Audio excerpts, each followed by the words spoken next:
Hi, welcome to Seaside Quilting Tutorials. Today I was making some new oven mitts for my kitchen. The one that I have, and I only have one oven mitt and a couple of pot holders up there, but I decided that I'm going to be changing my curtains out in my kitchen and whatnot and making a new dish mat. So I figured, why not go ahead and make some pot holders that will match. So to start out, I have a backing fabric. I have the Insel Bright for the middle layer, and then I have my top layer. Now when I cut these out, I put them together so I'll have the dark side on one side and the blueberries on the other side, but you could have it so that you have both sides, your top fabric. It's all in however you decide that you want to have it. So I took these and I just did diagonal lines. I used my walking foot. It keeps it a little bit steadier. You just want to remember, if you're doing the lines back and forth, you want to go in one direction, then come back in the opposite direction, and keep flipping your piece, pivoting to go back and forth, because otherwise it will bunch up in places and pucker, and it won't look as pretty. So once that's, now these pieces were cut 11 inches by 18 inches.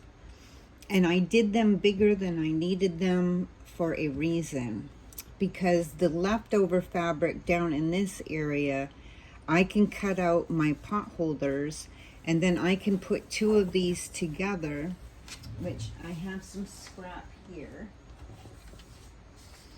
So I can take and cut out my pot holders the size that I want them out of here, and I would use both pieces, the top and the bottom of this, for my pot holders, and make those a little bit thicker. And or you could have you could cut out 5-inch squares, and you would have little mug rugs for your kitchen table. So there's a couple of options, and that's why I made them longer, because I do plan on cutting out pot holders, and I'll just bind them and put my little loop on. So I did 10 by 18 inches for these, so that I would have the extra to do that.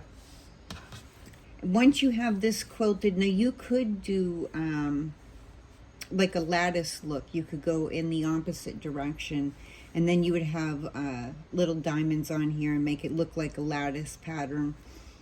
You could use a decorative stitch when you're going back and forth, which would make it really cute. It's all in how much you want to put into it. I just want some quick oven mitts, and when I made mine, so I put mine together, and then I put my binding on, and then I put my loop on. And I wasn't paying attention, and I thought to myself there was a much easier way to do that. So I decided to do the tutorial so I can show you the easier way that I did this. So to start out, you can just take an old, you could use your hand, but you'd have to go down your wrist a ways. If you used your own hand tracing it, so that you would have, you know, some pot holder that came down around your wrist, and you would want to go completely around your pot holder, and then cut 1/4 of an inch away from your marking. So I'm going to go ahead, I'm going to do that, and then I'm going to cut these out, and then we'll come back and we will sew them together. So before I forget, a lot of times people will ask, does it matter which way the Insel Bright goes? And I've been told it doesn't matter. I do like to put mine, my silver part on the insole bright, excuse me, toward the darker fabric. It's just the way that I was putting mine together. The other thing is these are going to be a little bit thin, although I've done them before like this and they work just fine for inside, not for barbecuing. Some people like to use 2 pieces of insole bright in between their backing and their front. It's all in what you want to do. The other thing is I started out, I just made binding. I just made a binding piece, and once I sewed this all together, I put on my binding piece, and then I put on my little tab to hang it up. And then as I was looking at this, I really wasn't liking the look of it. I didn't bother to change my thread because it matches the front, so that wasn't a big deal for me. But it was a little difficult to go around, especially where my machine sets into my table. And it's a pain to lift and put back down. So I was thinking, what would be an easier way to do this? Now, you could just make some bias binding, which is where you just take your, well, you don't have to do it on the bias, but, you know, like your bias tape. I'm not having to go around any severe curves on here, so I just used 2.5-inch strips like I would regular binding. But for my tab, I took a piece, I decided how long do I want my tab to be, and I just took it and I folded it in half, and then I folded each side into the middle, fold it again, and press it. And I'm going to sew straight across so that I can take my open part and get that closed up. So let's go ahead and sew that. And I'm just going to sew that at 1/4 of an inch. Oh, I have my machine in reverse. That never helps.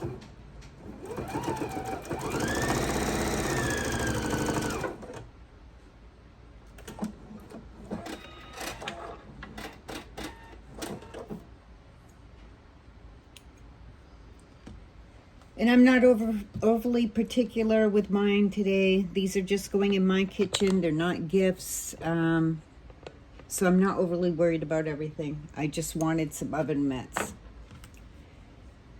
So what I found to be easier, which I wish I would have done in the first place, is to take your piece and measure out your binding that you're going to need, and then just trim like that. And we're going to sew the binding on at 1/4 of an inch onto whatever's going to be the back side. So I want these to be for my left hand. I did my other one so that it would be for my right hand. If you use this, and it doesn't matter, you can use either side, really. My husband probably will. But we're going to sew that to the back side, whatever's going to be the back side. So for this one, this is going to be my back side, even though it looks like my front fabric. And so I'm going to sew 1/4 of an inch straight across, keeping my raw edges together, and I'm going to sew this onto the cuff of my pot holder.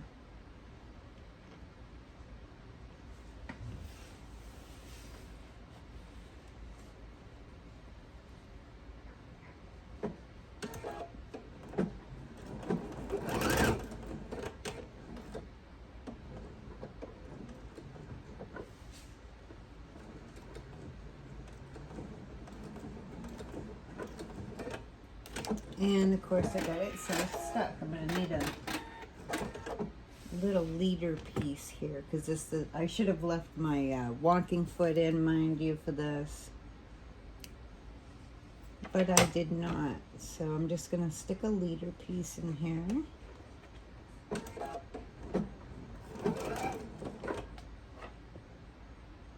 kind of glad that happened because I forgot to move my machine to the 1/4 of an inch. That would not have been good.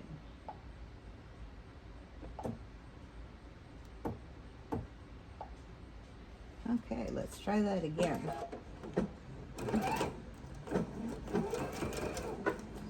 I've had my machine back and forth between doing regular straight stitching and 1/4 of an inch, so let's see if we can get this piece to, there we go. And it is going to curve a little bit, so just keep an eye that you're keeping your raw edges together as you're going around that curve. Or for me it's a curve, for you it might be a straight line. And I'm not going to lie, I cheated. I have an AccuQuilt cutter and I have the Oven Mitt cutter for it. But tracing your old Oven Mitt works perfectly fine. I did that for so many years. And I've made many, many of these. Of course, I've been doing them the wrong way, not paying attention, mind you. So.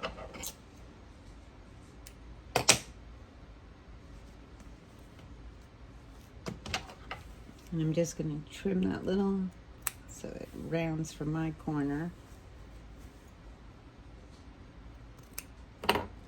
Okay. So now you're just going to do like you would for regular binding, and you're going to fold that up. And then you're going to sew close to that edge.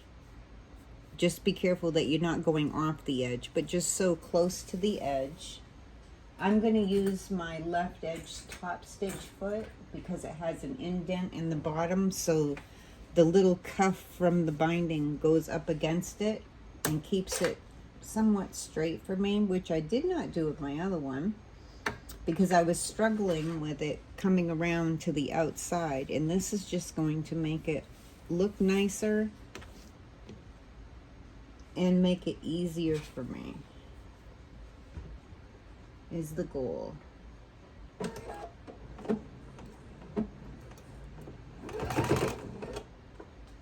Well, somewhat easier. Keeps wanting to jam on me today.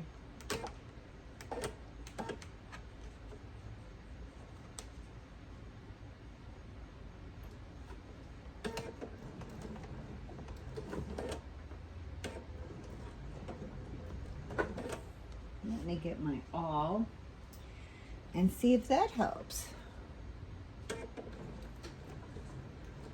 There we go.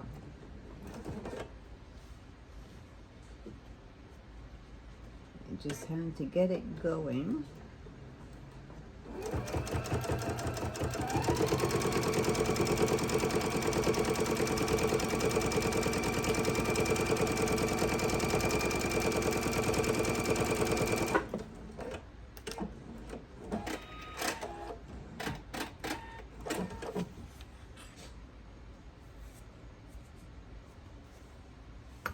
Trim my threads off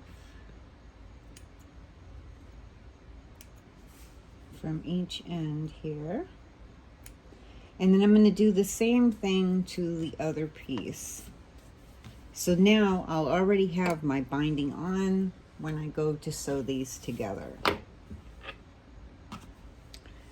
So let me see. So this will be the back side this time.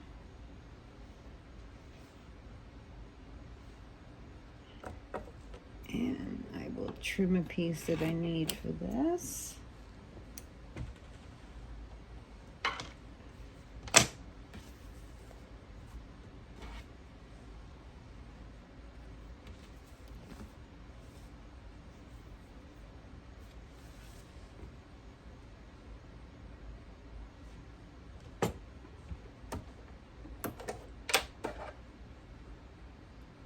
So once again, I'm sewing the first side to the back side.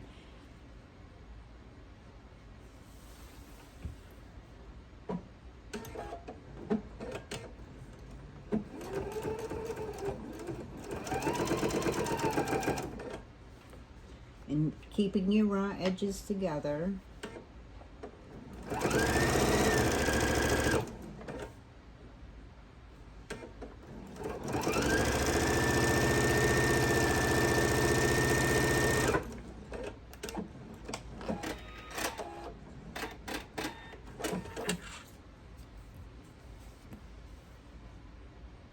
I'm just going to trim off any excess binding on the end. I didn't measure exactly. It's just an oven mitt, so I'm not worried about it. And now, switch out my foot again. And then I'm just going to flip this up and sew it to the front side.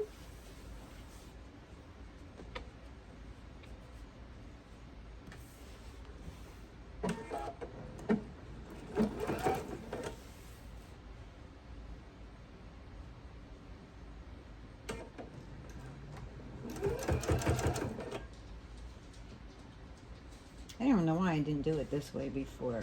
So much easier.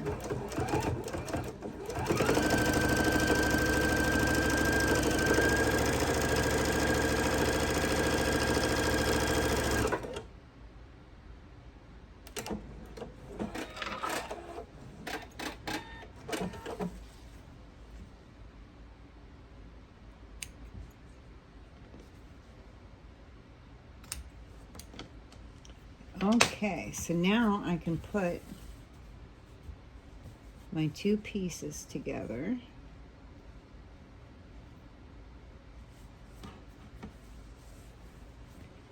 And I am going to use, oh, wait a minute. Make sure that I have, you're going to put your wrong side to your wrong side.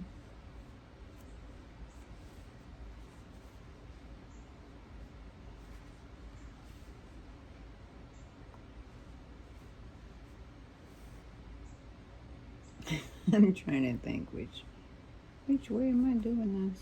Yeah, wrong side to wrong side. Just make sure I have them right.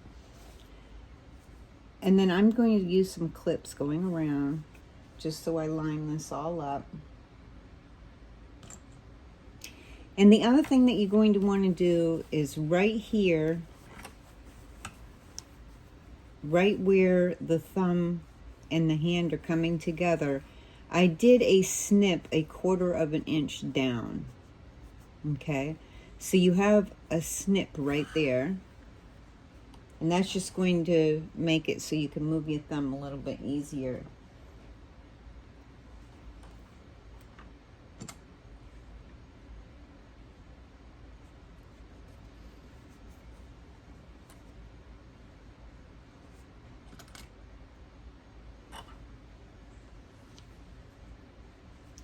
Now my cutter does that slit for me, but I used to have to do it myself when I was tracing them. And I used to keep a piece of cardboard. Once I had one the exact shape that I wanted it, I kept that piece of cardboard for years. I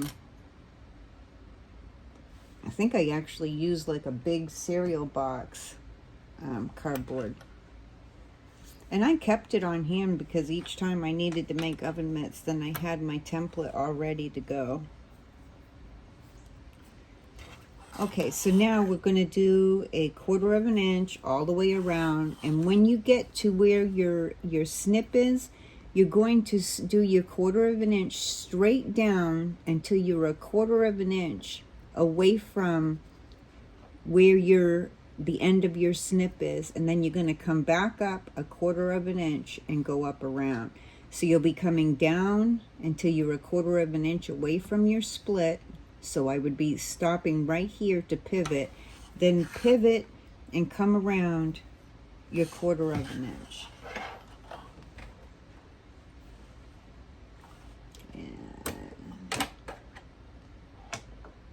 So your seam's going to be 1/4 of an inch.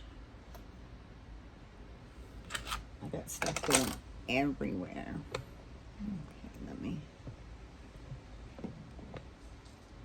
Okay, so you can see stuff. Oh, shoot. before we do that,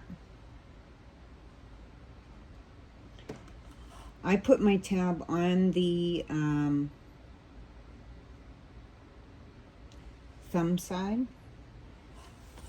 And instead of having to sew it on after, I can just lay this in here. And I'm going to do it just a little bit past the binding, so it's not so thick when I go to sew, but it will still give me my loop to hang up.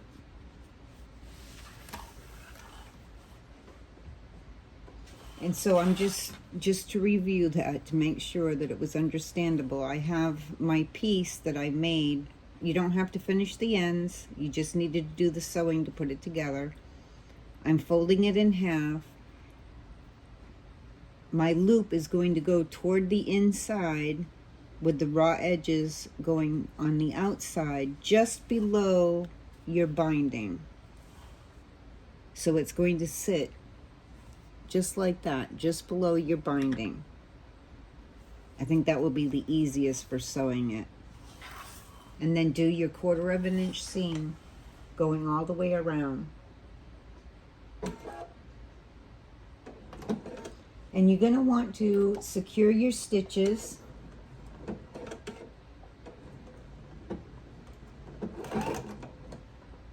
I'm probably going to need my awl to move it for the first little bit. And it wants to jam on me right there. So just go really slow through those seams because they are thicker. I used my awl to push it ahead a little bit, keeping it away from the needle, of course, and then helping to pull with this side with my other fingers to get it started so it didn't jam.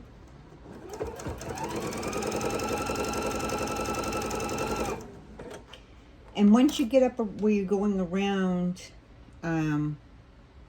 your like your circular areas, just slow down and ease around those corners.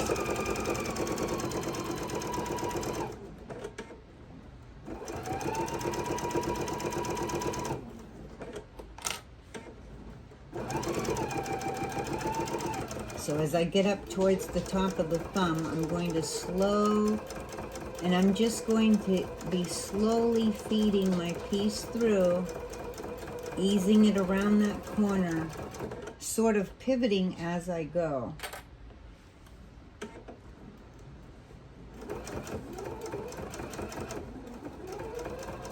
Now I'm at the straightaway where I'm going to come down to where that slit is. And remember, I need to go 1/4 of an inch past the slit. And when I come up to it, I'm just slowing down so I make sure that there we go. And then I'm going to pivot and come straight back up and work my way around this half circle up here.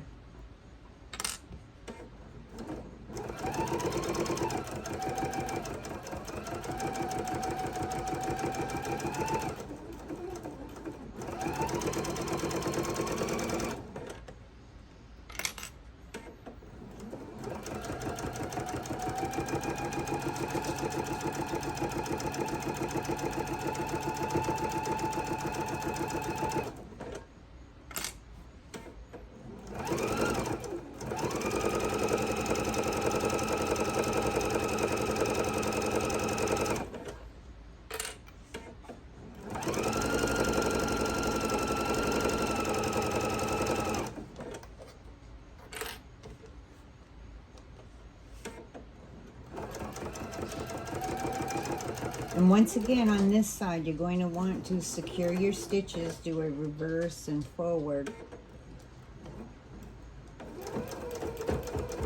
And slow down going through the end part where you have your binding on already. It's pretty thick, so just slow down with your needle.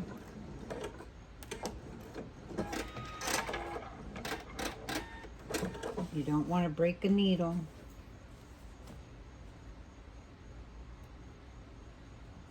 So now, since I did my binding ahead of time and I put my loop in there ahead of time, all I have to do is push this through, turn it in, well, right side out now. It was inside out.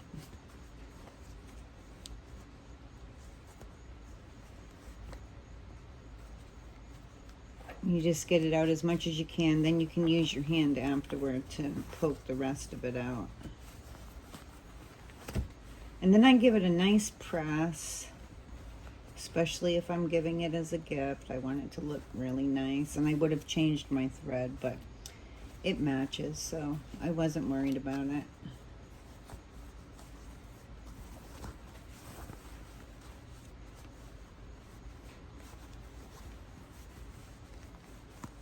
And you just kind of have to go around and poke all your edges out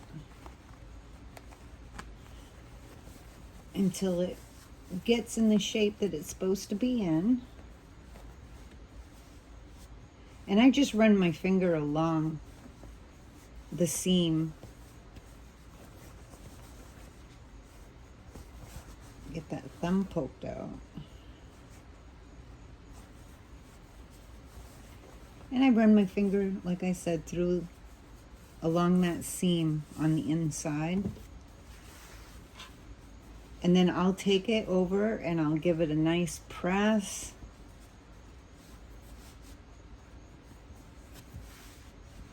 And look at that. There's your oven mitt. And it doesn't take hardly any time at all. The most time that it took was just sandwiching your piece together and doing your lines to quilt it. So it's pre-quilted, then you just cut it out, put your binding on, stick your loop in, and do your 1/4 of an inch all the way around, and bam, there's your oven mitt. And now that you have a pattern from either tracing your old oven mitt or your hand or however you decided to create it, you could even create it a little bit longer. For me, these are pretty good. It goes down my wrist quite a ways.